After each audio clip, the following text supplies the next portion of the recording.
Bismillahirrahmanirrahim. Assalamualaikum warahmatullahi wabarakatuh dan salam sejahtera.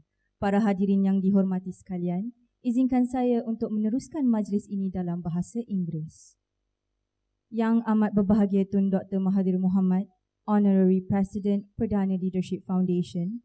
Yang amat berbahagia Tun Dr. Siti Hasmah Haji Muhammad Ali. Yang berbahagia Profesor Datuk Dr. Ahmad Murad American, Perdana Leadership Foundation's Honorary President Resident Fellow, eminent trustees of Perdana Leadership Foundation, distinguished panelists, members of the media, ladies and gentlemen. A very good morning and welcome to the 20th Perdana Discourse Series, themed The Federal and the State, Federal-State Relations in Malaysia, organized by the Perdana Leadership Foundation and sponsored by Proton. Thank you everyone for being here today for what promises to be yet another lively discourse session. Ladies and gentlemen, the main objective of our Perdana Discourse series is to analyze and explore the policies and challenges of various national issues for the benefit of younger Malaysians, the future leaders of the country. The Perdana Discourse series will be divided into two main sections, the keynote address and the panel session, with both sessions aimed at encouraging dialogue among participants. The discourse is one of the programs of Perdana Leadership Foundation, which was set up in 2003, dedicated to archiving, researching, and disseminating materials related to the nation's past prime ministers. To date, we have digitized more than 500,000 documents consisting of speeches, articles, and news clippings, many of which can be accessed for free over our website www.perdana.org.my. Our objective is to become a comprehensive resource center on our past prime ministers and national development, especially for the benefit of future leaders and policy makers. As the quote by George Santayana goes, those who cannot remember the past are condemned to repeat their mistakes. We encourage everyone here to visit our library later in the afternoon to view our collection. And to support today's event, we would appreciate if updates on your social media today will be tagged with the hashtag PDS20. Thank you. Ladies and gentlemen, I would now like to invite Yang Berbahagia Profesor Datuk Dr. Ahmad Murad American, Perdana Leadership Foundation's Honorary President Resident Fellow, our panel moderator, and faculty member, Centre for Policy Research and International Studies, University Science Malaysia, to introduce our keynote speaker.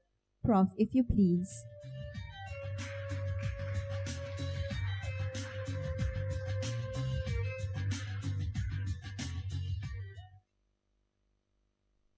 Bismillahirrahmanirrahim.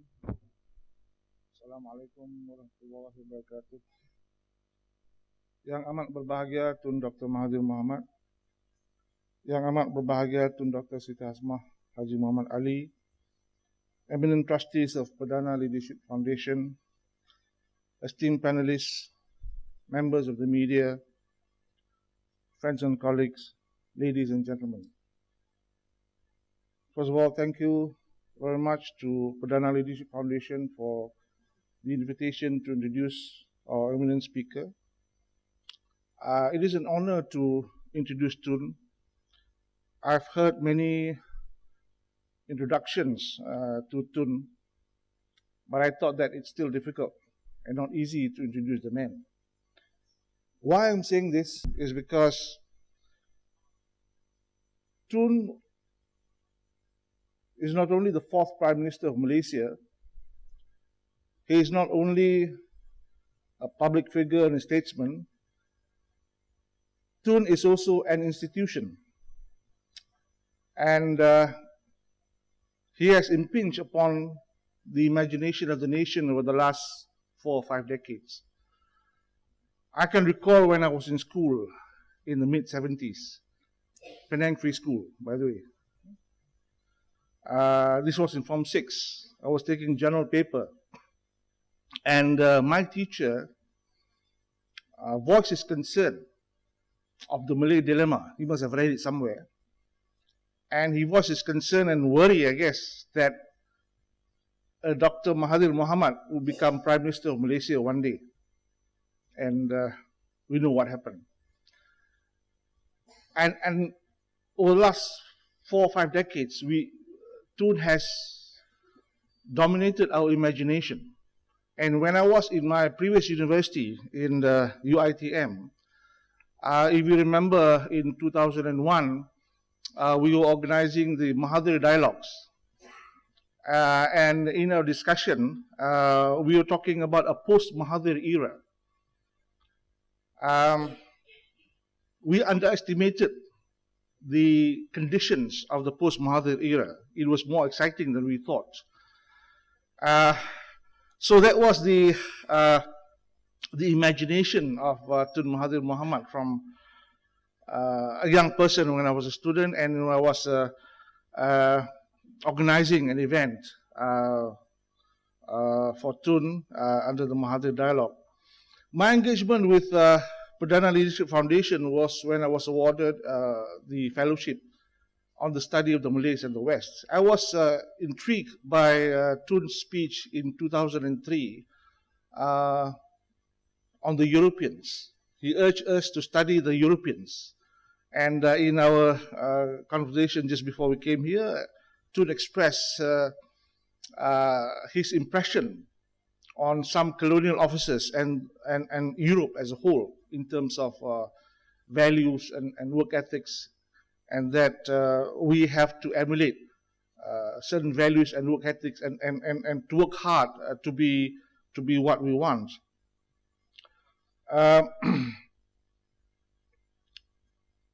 But it is also instructive, not only the spirit of the person, but also the chronology of Tun. Tun is now 91 years old, or 91 years young.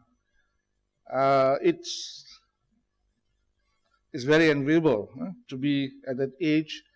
And I was confirming with Tun of his life in writing. This year is 69 years of the writing of Tun Mahathir Mohamad.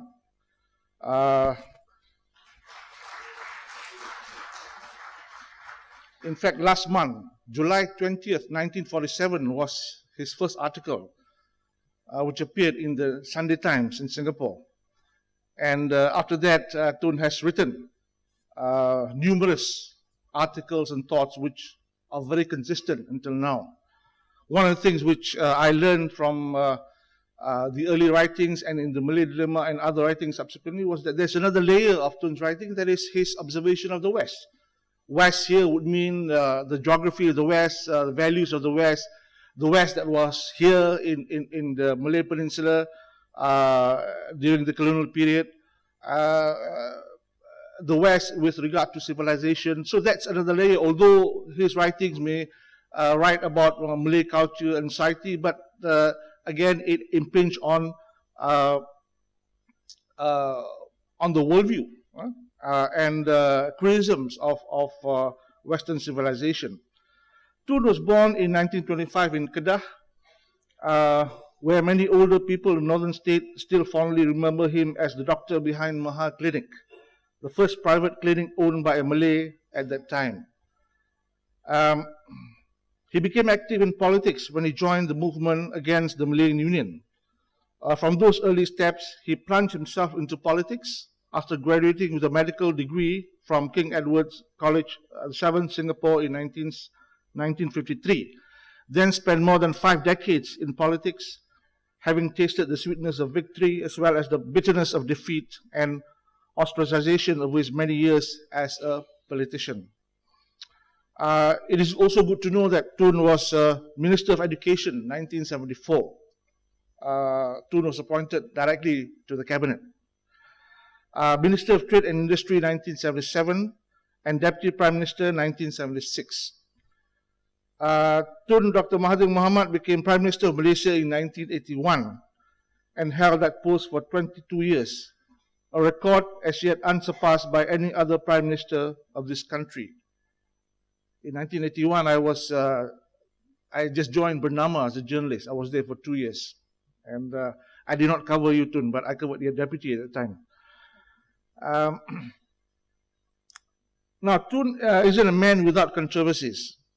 Certainly, from the time he entered politics right up until today, he has not shied away from speaking his mind or making unpopular decisions, regardless of the criticisms these may attract. On federal-state relations, which is the topic this morning, some have argued that he instilled a very top-down or centralized approach, preferring tight control over states than to allow autonomy. But we will hear from him on this subject in a few minutes. There are many ways to look at federal-state relations. Some would say that Malaysia is not a perfect federal system of government. Some would say that, yes, we thrive within imperfections. Tun have stepped down in 2003, but to say he has retired will be much erroneous. He is, after all, a man of words and action.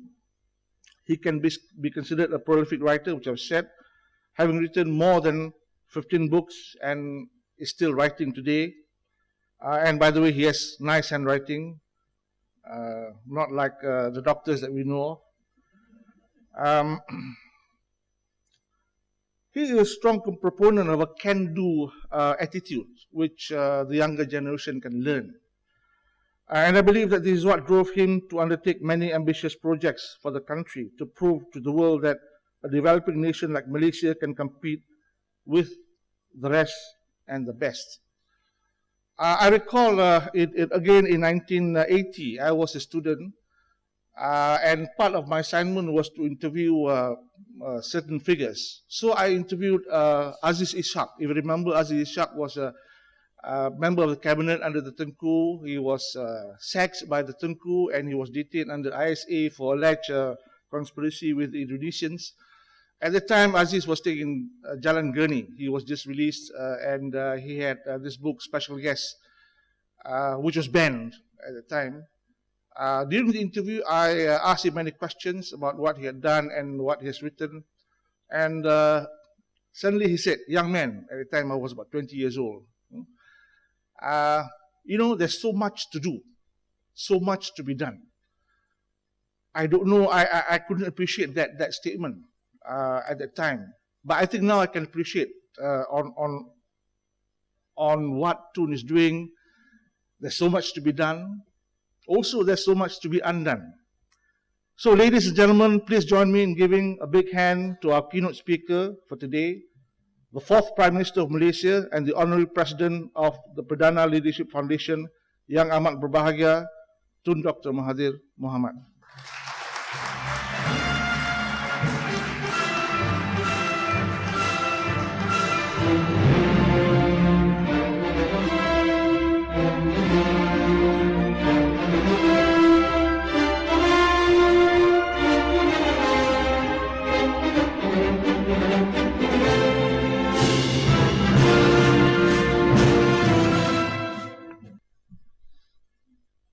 Bismillahirrahmanirrahim. Yang berbahagia Profesor Ahmad Murad American as coordinator, members of the panel, ladies and gentlemen, Assalamualaikum and a very good morning to everyone. Firstly, I would like to say thank you very much to Professor Ahmad Murad American for his very kind words about me. Sometimes when people talk about me, I couldn't recognize the person. It seems so different from what I know about myself. Anyway, I would like to say thank you to the organizers for inviting me once again to speak on a topic that is very relevant to this country, Malaysia, because Malaysia is a federation. Permit me to go back into history and try and understand the formation of states.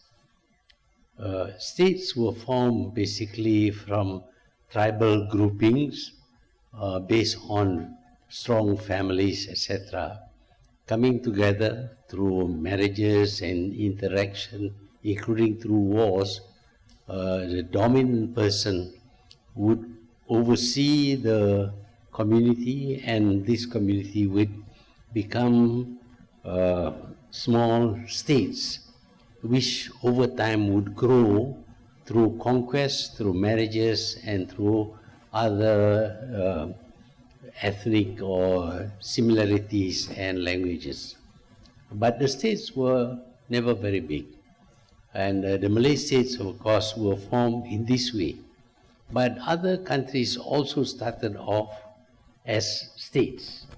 A good example would be Italy, where there were many Italian states or Roman states, but when Garibaldi emerged as a great leader, he practically conquered all the states and forced them to become a union. So in that case, Italy did not become a federal state, but a union. Although there is retention of the identities of the original states which came together to form the Italian nation. In many other countries, of course, the beginning has always been as small states, and when there is a powerful leader coming from any one of the states, then there is an attempt to bring together all the states in the form of a union or a federation. The United States, of course, is one of the best examples of federation, where the power is shared between the central government, the federal government, and the state governments. Of course, in America, the states exercise more power than we see in many other countries. Now, Malaysia became a federation simply because when the Malay states decided to accept British rule, basically, although they came through treaties where they were supposed to advise the Malay governments on how to run their country, their states, but instead the British exercised more than what they were intended to do, and they formed the first federation in Malaysia. The four states came together under British rule to form the Federated Malay States. This included, of course, Perak, Pahang, Negeri Sembilan, and Selangor, 4 states. In these 4 states, much of the administration was centralized, and the capital was Kuala Lumpur, and most of the administrative work spins around Kuala Lumpur. The British desired to make all the states, all the Malay states, into members of the federation. But the 5 other Malay states rejected totally the British proposal to federate and form a 9-state federation. Even when the British proposed to have a customs union and a postal union, this was rejected by the 5 Malay states consisting of Johor, Kedah, Perlis, Terengganu, and Kelantan. These 5 states wanted to remain separate, wanted to have more autonomy for themselves, simply because they saw what was happening in the federation, where the sultans and the administrators, mostly all of them were Malays, were not given the same authority as the British supervisors or heads of different departments. So they didn't want to have anything to do with a federation of the Malay states. Indeed, Kedah, for example, had its own police force and had its own police depot to train the police force of Kedah. It even had its own police band.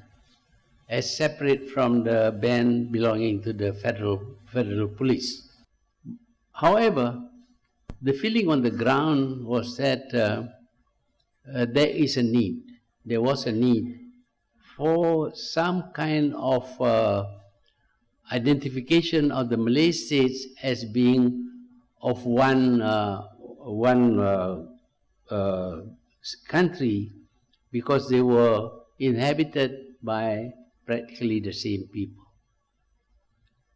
When Japan invaded Malaysia and the British were forced to retreat, for a long time there was no thought about recovering from the Japanese occupation. There was a kind of feeling that the Japanese would be here for a long time. But obviously the British themselves felt that they would be able to return and reconquer the Malay states. And because of that, they decided in England, in London, in the colonial office, in fact, to design a new government for the Malay states. Because there were so many governments in the Malay states, it was very cumbersome, difficult to administer Malaysia. There were actually 7 governments, 5 for the 5 Malay states, 1 for the Federation, 6, and a separate state for Penang, Malacca, and Singapore. So there were 7 governments altogether. Obviously, not a very good arrangement for a relatively small country like the Malay Peninsula, with at that time a population of less than 5 million, and yet it has 7 governments. So the British, during the wartime, when they were still unable to reconquer, they already started to plan the new government for the Malay states. And in their scheme of things, they want to have only one government, or at most 2 governments. One government governing the peninsula, Penang and Malacca, and another government to govern only Singapore. Singapore being a very important naval base, and the British would not like to have interference in the governance of Singapore, which may affect the efficiency of the naval base in Singapore. So while the war was still on, while the Japanese still occupied Malaysia, the British planned a unitary state, not a federal state, a unitary state to be called the Malayan Union. Of course, after the war, they came back and they brought up this proposal, and they intended to force the Malay states to accept union of the Malay states to form the Malayan Union. As we all know, there were protests, and eventually the British had to give up on uniting the Malay states into one single country. They went back to the idea of federation, and in 1948, 2 years after the Malayan Union was formed, the British decided to dump the Malayan Union and recreate a federation of Malay states, a federation of Malaya at that time. And that was when all the states of Malaysia, including the colonies of Penang and Malacca, were brought together under a federation, the Federation of Malaya. And the local people accepted this because they too felt that it was inefficient to have too many states with too many governments. So the local nationalists at that time did not object to a federation, but objected only to British colonizing the Malay state. They wanted freedom, but in the free Malaya at that time, it should be run as a federation. Now this was important because each Malay state had its own rulers, its own sultans or rajas. And obviously, if the whole country is made into one union, the position of the Rajas as heads of their state would be much diminished. In fact, when the Malayan Union was proposed, the role of the Malay Sultans was relegated to that of becoming the chief Qadi, in charge of the Islamic religion, as well as the Malay customs and practices, the Malay adat. They were just to be confined to that. And obviously, this was a very severe demotion for them. So even though they would like to bring all the Malay states together, they would not like to bring it into one single union where their position would be affected. So they agreed with the people that the new entity would be a federation of Malay states together with Penang and Malacca. So when the Malay states became independent in 1957, it became independent as a federation. Now, the administration of a federation, of course, is far more complex than that of a union, of a unitary state. There has to be a division of power between the states and the central government. This was worked out very well by people who were quite knowledgeable about the administration of the Malay states.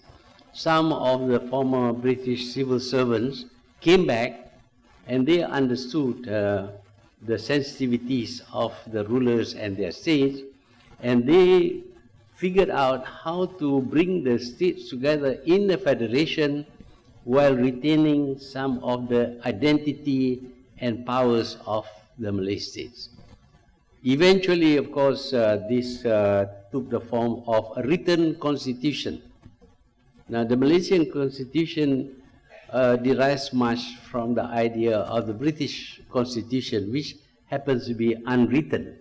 That is to say that whereas the rulers should be maintained, but their powers should be diminished in terms of the administration.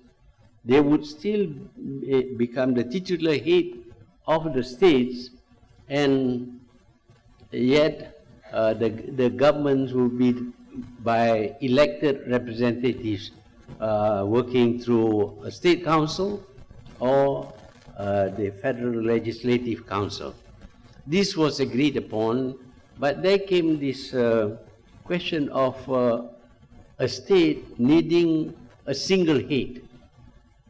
We cannot have 9 heads of government in a single state, even if it is a federation.